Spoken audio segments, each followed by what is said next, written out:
السلام عليكم ورحمة الله تعالى وبركاته. كسر هذا بغداد أونلاين أكاديمي iyo koorsada logistics and supply chain management.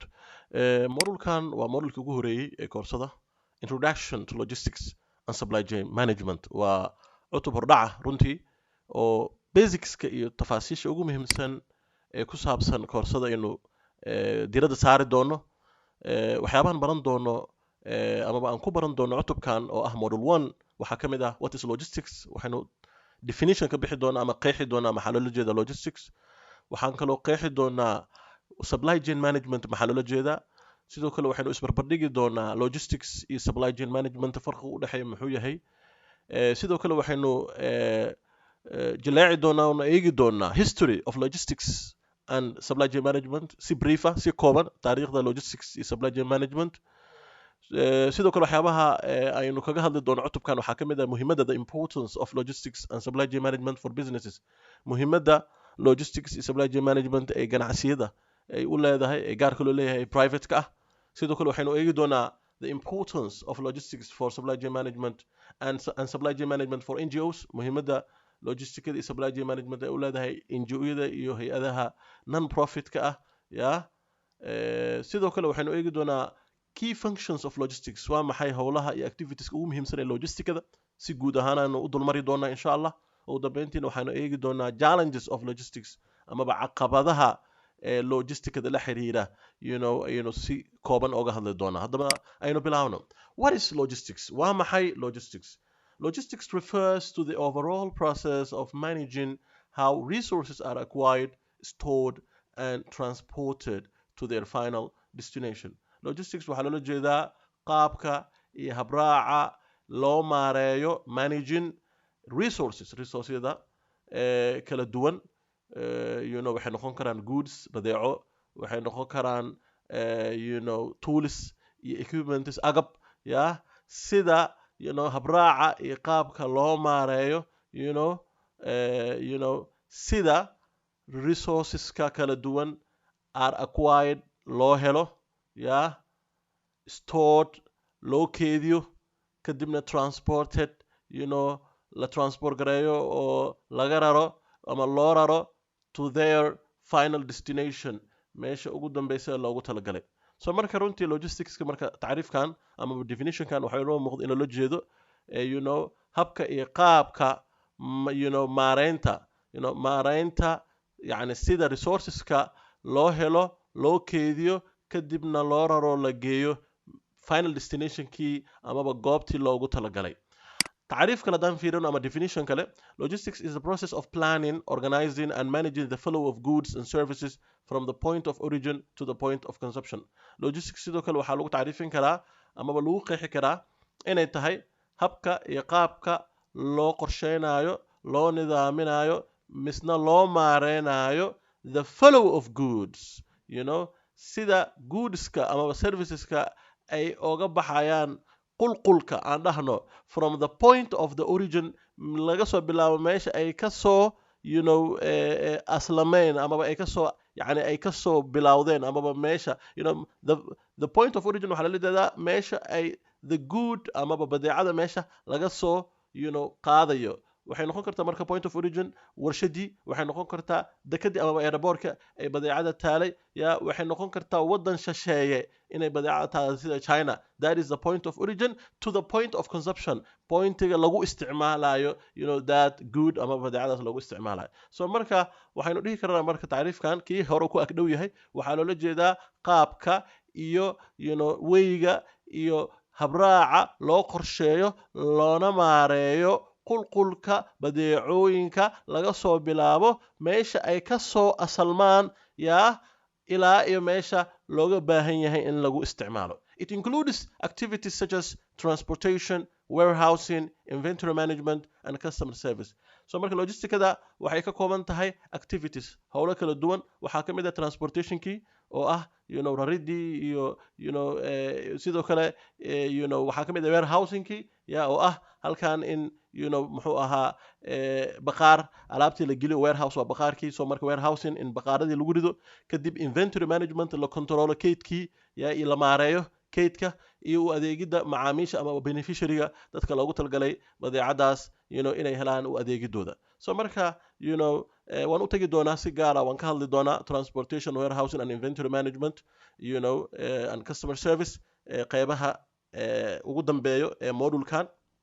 laakiin hadda waxaan rabnaa inaan si guud ahaan isla fahmno activitieska iyo howlaha la xiriira logisticada. waxaa ka mid ah transportationka in alaabtii ayadoo la isticmaalayo مثلا trucks, ayadoo la isticmaalayo diyaarado, ayadoo la isticmaalayo maraakiib. waan arki doonaa noocyada kala duwan ee transportationka. dabcan waaba modulka saddexaad ee koorsadaan. cutub dhan aan ooga hadli doonaa transportationka, cutub dhan aan ooga hadli doonaa warehousingka, cutub dhan ayaan ooga hadli doonaa inventory management, and customer service cutub gaar ah ayaan uga hadli doonaa insha Allah. So marka guud ahaan waxaan u dhahaynaa logisticada runtii waa qaabka iyo weyga iyo habraaca loo qorsheeyo iyo loo nidaamiyo qulqulka badeecooyinka laga soo bilaabo point of origin to the point of consumption ilaa iyo laga gaarayo meesha looga baahan yahay isticmaalkooda. So haddaan soo fahamno marka logisticada waa maxay supply chain. Supply chain is a network or system of producing and delivering a product or service from the source of raw materials to the final consumer. Supply chain horta ereyga chain waa silsilad soo maha. So marka supply chain waa maxay? Waa network, waa shabakad waay marka. Shabakad amaba system of producing and delivering a product or service. System ama shabakada wax lagu soo saarayo and delivering a product. Producing soo saarida iyo delivering a product ama service. يعني systemka iyo qaabka lagu soo saarayo badeeco product ama service misna lagu deliver gareynayo oo la geynayo meesha loogu talagalay, laga soo bilaabo from the source of raw material meesha raw materialka laga soo helayo ilaa iyo final consumerka laga soo gaarayo. So marka it includes all the organizations, activities, resources and technology involved in the creation and sale of the product or service. So marka supply chainka waxaa ku jiro dhammaan organizationada oo la sameynayo, activitieska howlaha la sameynayo, resourceska la isticmaalayo iyo teknolojiyada la isticmaalayo ee la xiriirta abuurida amaba sameynta iyo iibinta product amaba service. marka shax halkan ku jirto ayaa inoo tilmaamaysa runtii this is the supply chain management. halkan ay ka soo bilaabataa raw materialki inaad soo hesho. مثلا for example waxaad tahay warshad, مثلا waxaad samaysaa aan dhahno مثلا for example waxaad samaysaa galayda amaba burka ayaad samaysaa, warshad burka samaysa wey. So marka si burka aad u samayso kow waxaad u baahan tahay marka daqiiqii burka laga sameynaya horta oo raw ah inaad soo iibsato. This is step number 1 oo raw materialskii ayaad keensanaysaa. yaa ku siinaya raw materialka? Supplier ayaad ka helaysaa, the supplier. So marka kow waxaa u baahan tahay raw material. So marka raw materialkii si aad u hesho oo si aad u samayso burkii daqiiqii aad u baahan tahay oo raw ah oo waxaad ka helaysaa supplierkii. Supplierkii markii aad ka hesho waxaad geenaysaa warshadii oo waad warshadeynaysaa. warshadeynta markaad samayso then waxaad isticmaalaysaa transportation si aad u samayso distribution, qaybin adoo isticmaalayo maybe diyaarad, adoo isticmaalayo maybe trucks ee kuu soo qaado. xaggee geynayaan truckska? dabcan waxaa jiri doona warehouse halkan iyo maqaazinkii lagu keedinayay markii warshada ay ka soo baxaan. maqaazinkii iyo warehouseski waxaa ka soo qaadi doona nimankii transportationka iyo qaybtii transportationka ee loogu talagalay distributionka iyo qaybinta inay samayso, oo waxay geynaysaa retail locations, meelaha dadka macaamiisha ay ka iibsadaan sida supermarketyada iyo wixii la halmaalo, oo halkaas oo customerka si toos ah ugu iibsan doona. This is runtii waa network, waa chain, waa silsilad isku xiran laga soo bilaabo from the raw material to the customer. sida hadda aan definitionka inu ku qeexnay. marka it includes all the organizations, activities, resources and technology involved in the creation and sale of the product or service. waxaan soo sheegnay in ay tahay network or system ay tahay of producing and delivering a product or service from the source of raw material sida hadda aan kusoo aragnay to the final consumer. So marka waa shabakad dhammaystiran. marka supply chain ka soo hadalna Soomaha, supply chain management maxaa waay? hadda waxaan ka soo hadalnay the supply chain. So supply chain management maxaa loola jeedaa? CM.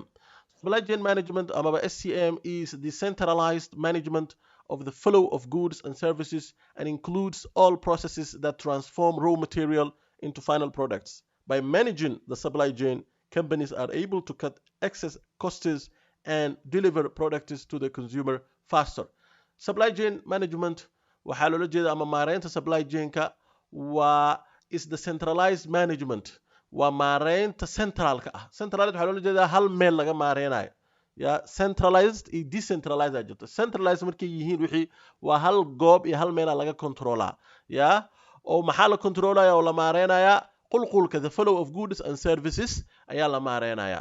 Oo and includes marka waxaa ku jira marka supply chain managementiga processeska that transform raw material dhammaan processyada iyo hababka iyo habraaca loo maraayo yaa in la xawilo la bedelo raw materialskii badaacooyinka ceerinka ahaa rowga ahaa into final products si loogu bedelaa sida hadda مثلا example-kii burka aan ka soo qaadanay aynu ii sheeg muxuu ahaa aan example ahaan u bixinay. By managing the supply chain markii ay shirkadda amaba organizationka ay supply chain si wanaagsan u maareyso, companies are able to cut excess costs. Shirkadaha waxa u suurtagali doona inay jaraan qarashka zaa'idka ah ee dheeriga ah and deliver products inay bixiyaan products to the consumer faster. Yani productskan in la gaarsiiyo consumerkii si dhaqsi ah lagu gaarsiiyo maadaama si wanaagsan loo maareeyay the chain. The chain. So marka this chain waxaa ku jiro a lot of activities iyo a lot of processes waxay u baahan tahay marka in la maareeyo. So marka kasoo iibsashada raw materialska from the supplier maareyna u baahan tahay, manufacturingka maareyna u baahan tahay, warehousingki iyo inventory managementka waxay u baahan tahay halkan maareyna u baahan tahay, distributionki maareyna u baahan tahay, la macaamida retail locationskane maareyna u baahan tahay. So marka intaas oo maareyn ayaa ku jirto supply chain management. So marka runtii this is really very very important. Haddii marka ay shirkadda ku guuleysato in processkan si wanaagsan ay u maareyso waxaa runtii ka hari doona qarashaad tiro badan oo ka bixi lahaa haddii aan si wanaagsan loo maareyn lahayn. Haddaba waa maxay farqiga u dhexeeya logistics iyo supply chain management? Supply chain management is the broader term that encompasses logistics as well as other activities such as procurement, manufacturing, and marketing. Supply chain way ka ballaaran tahay is broader term. Waa erey ka ballaaran, logisticada. Oo waxaa ku jira nafirkeeda supply chainka, logistics iyo activities kale sida procurementiga, soo iibsashada, manufacturingka, samaynta iyo suuqgeynta, marketingka. So marka supply chain management amaba SCM is about managing the entire supply chain from the suppliers of raw material to the customers who buy the finished products. So marka supply chainka waa uu ka ballaaran yahay logisticada waxaana ku jiro activitieska supply chainka logisticada nafirkeeda iyo other activities sida procurementiga, manufacturingka iyo marketingka.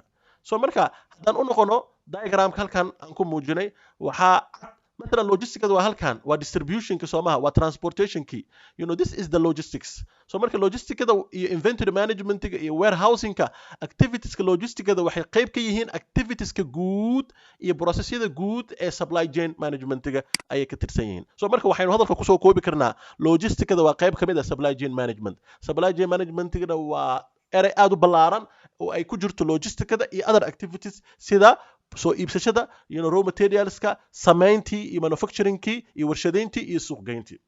Okay, logistics is a subset of supply chain management that deals with transporting, storing and delivering goods. Logisticada waa subset waa qayb ka mid ah supply chain managementiga ee la xiriirta transportationka iyo keedinta, storingka iyo delivering the goods iyo in badeecadii la gaarsiiyo to the customer amaba beneficiaryga.